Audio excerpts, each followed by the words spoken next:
let's talk a little bit about flipping. Let's get into what it requires to start down that career path. The first thing you're going to want is making sure that your funds are in order. Find some funding, have some capital. Once your capital is in order, from there, you're going to build a budget. Once you've got your budget laid out, you know how much you want to buy a property for, how much renovation work that you want to do.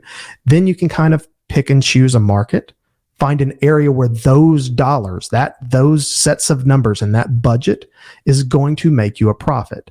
So when you're looking for the individual property that you're going to flip, if the market, and the market is kind of an ethereal, vague thing to talk about, but how that works is if there are 100 houses in an area and most of those homes sell for $500,000, the market of that area is worth about $500,000.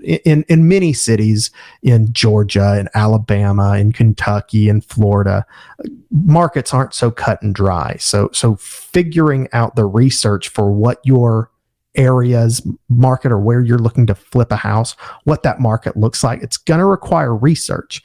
That's one of the bigger parts of house flipping in terms of going from everyone can house flip, all they have to have is money and time, to being a good house flipper, somebody that is being very successful at this.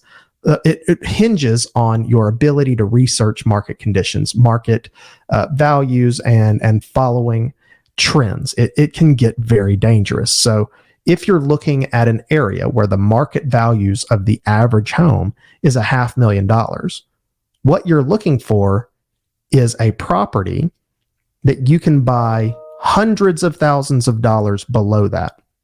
$350,000, $375,000. If you buy a house at $400,000 and you want to sell it for $500,000, you only have $100,000 leeway before you're just breaking even.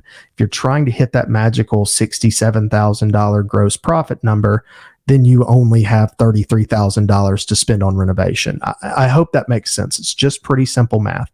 And you shouldn't hold to $67,000. It's just the current average. So when you're planning your budget, all of those things need to be taken into consideration, because just deciding that you're going to put $100,000 into this $400,000 home, and now you want to add profit to the end of it and say, well, now I want to sell it for $550,000. That's a great way to lose a ton of money.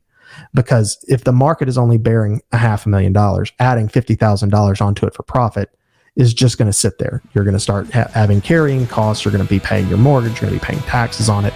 It might not sell until the market creeps up to being worth $550,000.